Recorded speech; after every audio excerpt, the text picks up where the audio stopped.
The woman had the look of someone the road had been working on for a long time, and not gently.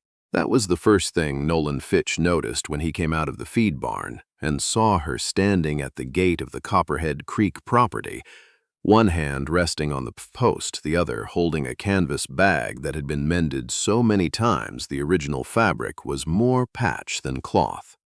She was maybe 25, maybe older if the weather had been hard on her, which out here in the foothills of southern Alberta in 1891, it usually was. Her coat was a man's coat, too large at the shoulders and too short at the wrist. Her boots were cracked along the left toe. She had no horse, no wagon, no companion of any kind, and she was looking at his draft mares in the near paddock with the particular attention of someone who knows exactly what they're seeing. Nolan did not go to the gate. He stood in the barn doorway and watched.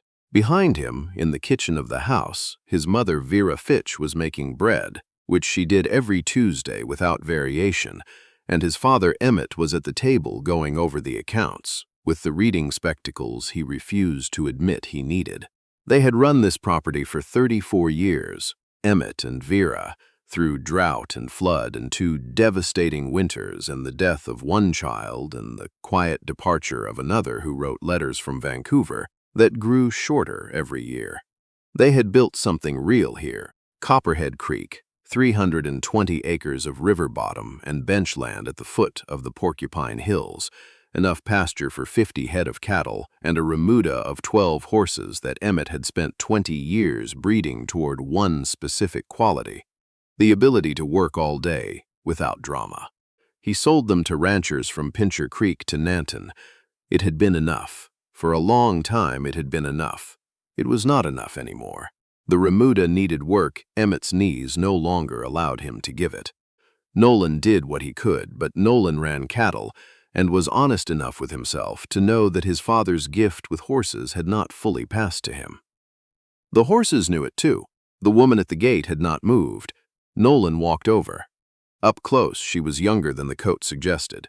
Brown hair pulled back under a plain hat, a jaw set with the particular firmness of someone who has practiced being still when she is unsure. Her eyes moved to him when he approached, and they did not flinch, which was the first thing he registered. Not boldness, exactly, steadiness. The kind that comes from having already decided what she was going to say, and having made her peace with however it was received. "I'm not here to ask for charity," she said before he could speak. It was not defensive, just precise. "Didn't say you were," Nolan said. "I can see from the paddock that your bay roan hasn't been properly flexed in her left shoulder in some time. She's compensating when she walks. And your sorrel, the one by the water, she's got a soft tissue issue behind the right knee that's going to be a real problem come spring if nobody addresses it." Nolan looked at the paddock, then back at the woman. "Who are you, Josepha Crane?" She said it the way people say names when they've learned not to volunteer anything beyond what's asked. "I work horses, breaking, training, rehabilitation. I've been doing it since I was old enough to be useful in a barn. Where are you coming from?"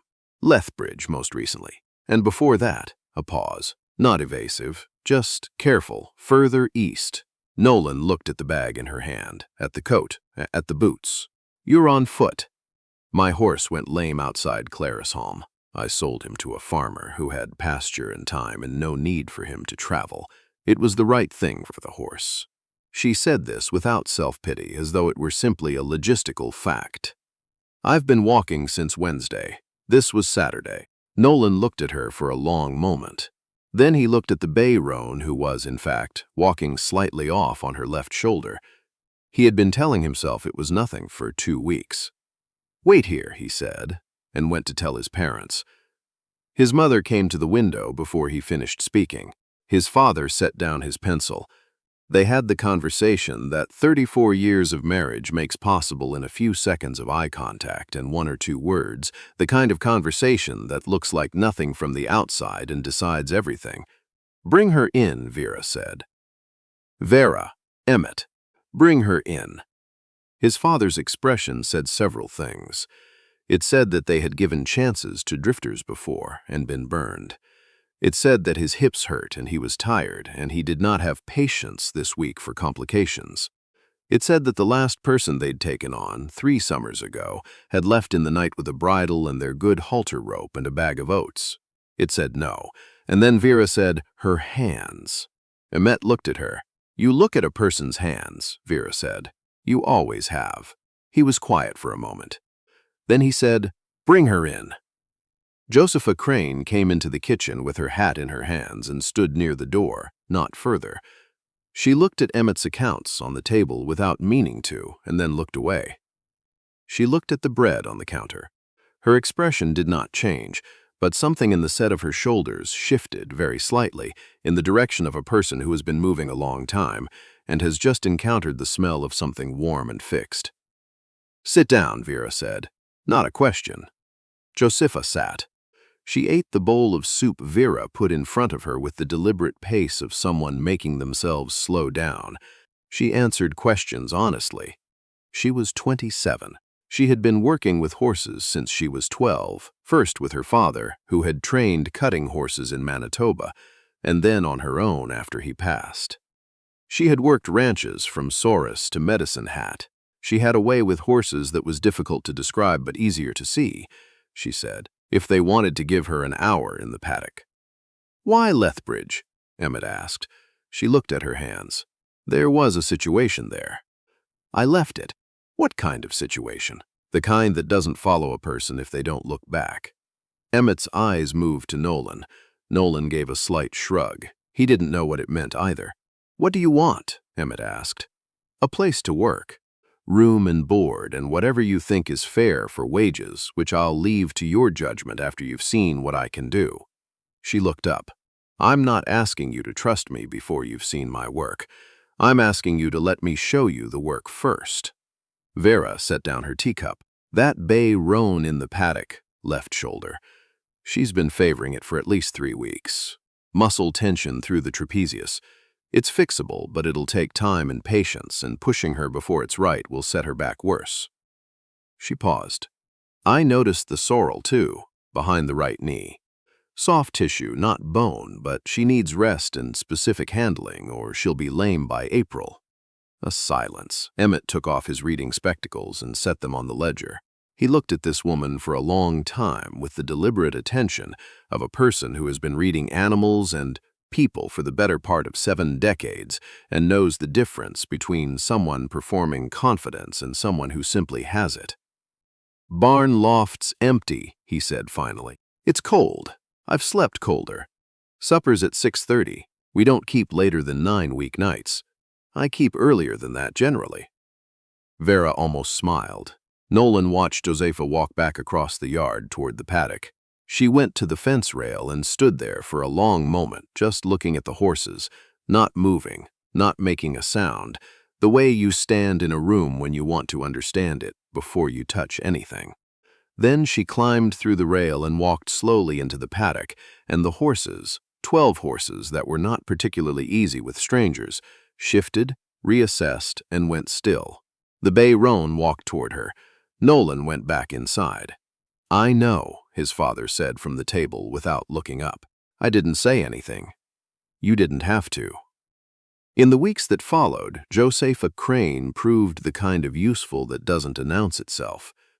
She was in the barn before Nolan in the morning, which was saying something, and she was still working when the light went. She did not make a production of effort.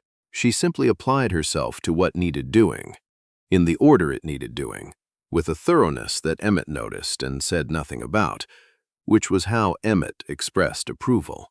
She worked the bay roan every day, slowly, with a ground-level patience that Nolan found almost difficult to watch. Not because it was unpleasant, but because it required a quality of attention he wasn't sure he had.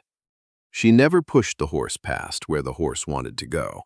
She spoke to her in low, unhurried sentences that had the cadence of conversation rather than command. By the 3rd week, the roan was moving clean on the left shoulder. Emmett watched from the fence one morning and said nothing, and went back to the house, and Vera, who had been watching Emmett watch the horse, said nothing either. Josepha fixed the sorrel's issue with 6 weeks of careful handling, and a particular set of ground exercises she had learned from her father and refined over years of trial. She found a gait problem in a gelding Emmett had written off as just difficult, and had it resolved in 10 days. The gelding, for the first time in 3 years, did not try to bite anyone. He wasn't difficult, she said at supper one evening, matter of fact. He was in pain. They always have a reason.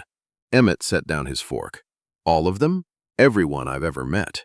She thought about it. Sometimes the reason is just that nobody ever taught them anything. But that's its own kind of pain, I think. Not knowing what's expected of you. Nolan looked at his plate. Vera looked at Josepha. Emmett looked at nothing in particular, with the expression of a man who has just heard something he already knew but had not put into words. She was quiet at table, in general. Not uncomfortable quiet. The quiet of someone who listens more than she speaks, who tracks the conversation without always joining it, who is building a picture of a place and its people the same way she builds a picture of a horse, by watching what it does when it doesn't know it's being watched. She asked questions about the land, which pastures held water in dry years and which drained fast, where the wind came from in January and how it moved through the bench. The kind of questions that weren't about being polite. They were about understanding. Nolan answered them, his father answered them, a little more each evening. But there was something Josepha Crane did not speak about. Not evasively, not with any drama. She simply left a certain portion of herself unlabeled, the way a door can be closed without being locked, and you understand without being told that you are not to try it. She had been working ranches since her father died. She had worked her way west. She had been in Lethbridge. She did not say anything about the situation in Lethbridge. She did not say anything about the years between Manitoba and here, except in the barest architectural terms, and only when directly asked.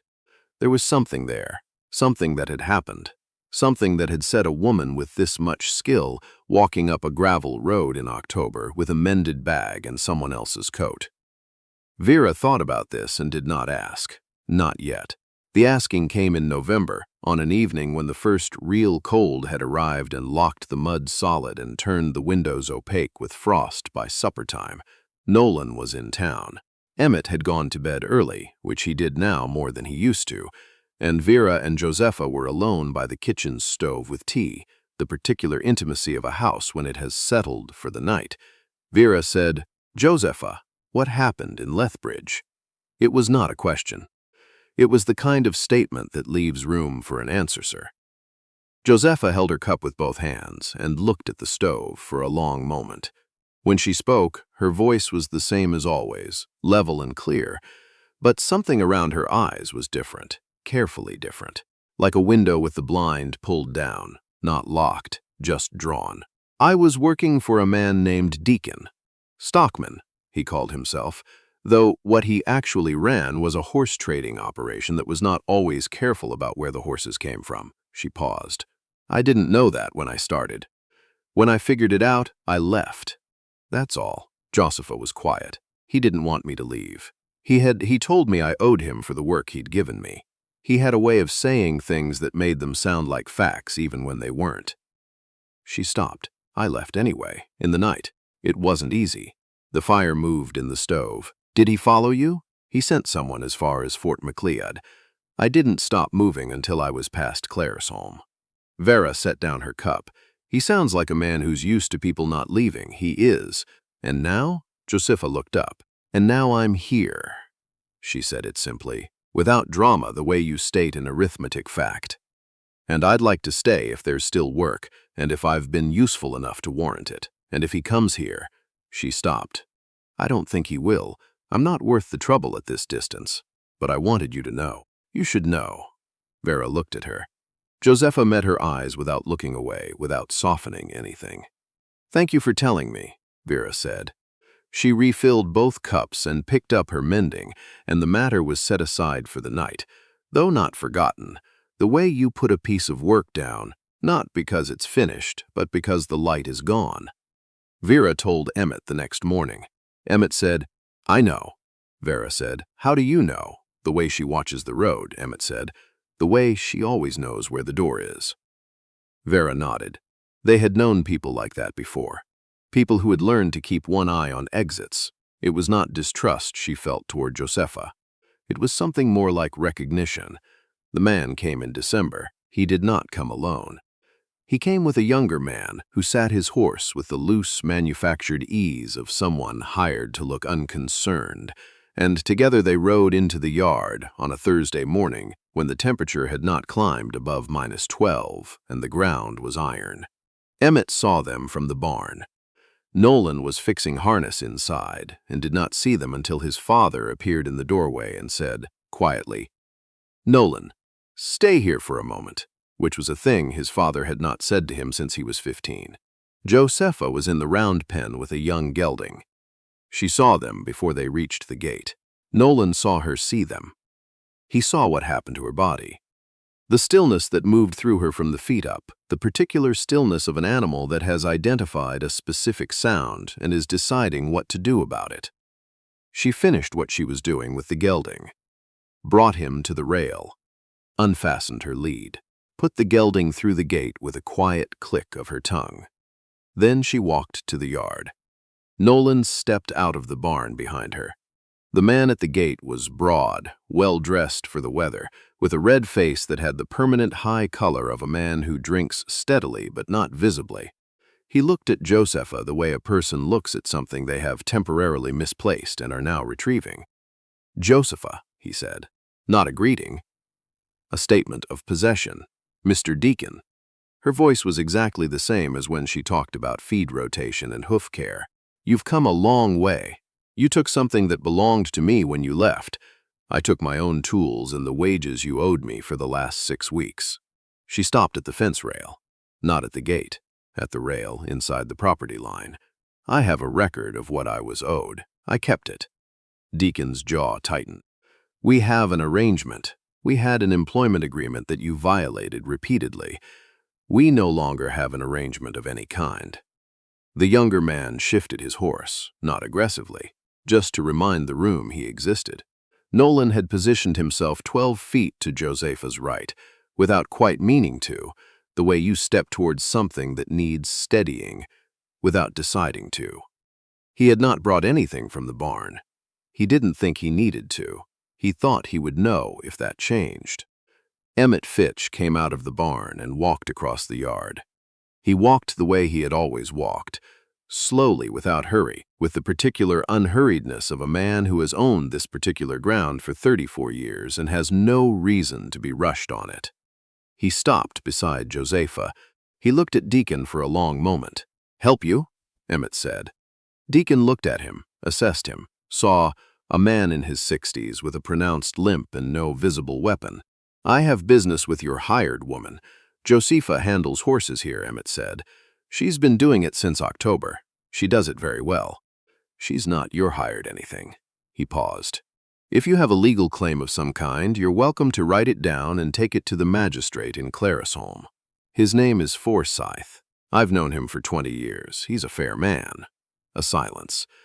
"This doesn't concern you, old man. You're on my land," Emmett said. "In December. Uninvited. It concerns me." The younger man looked at Deacon. Something passed between them, the kind of calculation that happens when a situation is not going the way it was expected to go. It was Josepha who spoke then. "You told me in April that I was worth nothing on my own," she said quietly to Deacon. Not with anger, with the level, considered tone of someone filing a factual correction.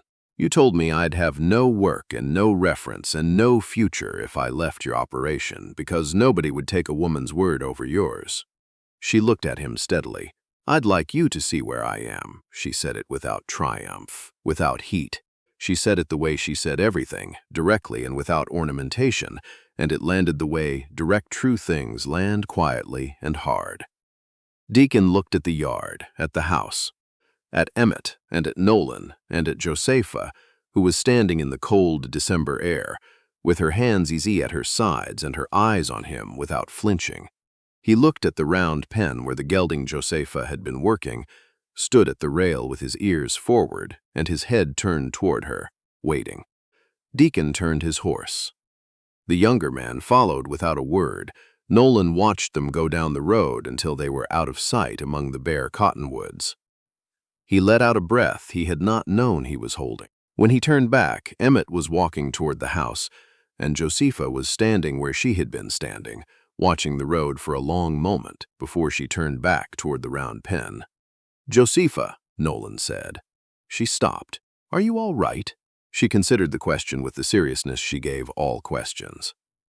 "Yes," she said. Then, after a moment, "He told me I was worth nothing without him. He said it often enough that I started to hear it like it might be true." She looked at the road. It's useful sometimes to see that it wasn't.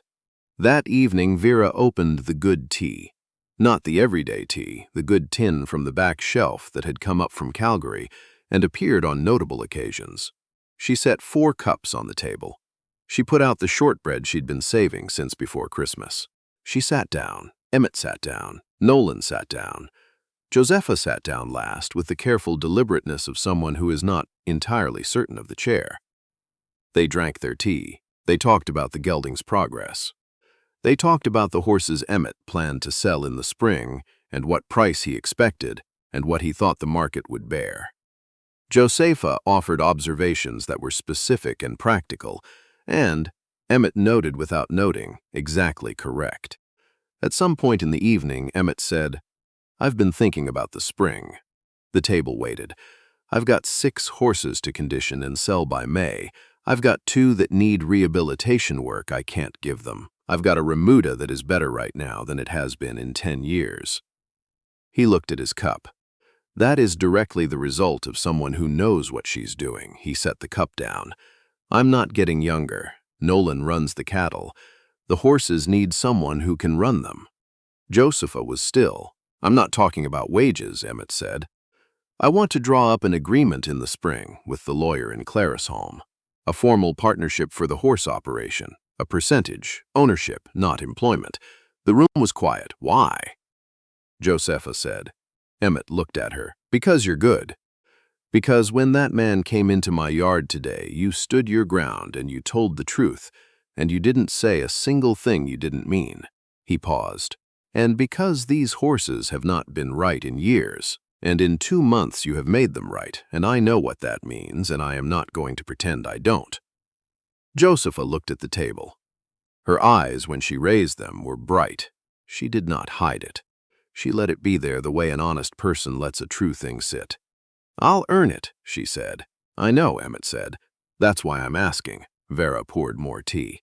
It was February when the letter came, forwarded through 3 different hands from a return address in Manitoba, from a woman named Iris Hartley, who had worked with Josepha's father, and who had found her, somehow through the quiet networks of people who know where things have wound up.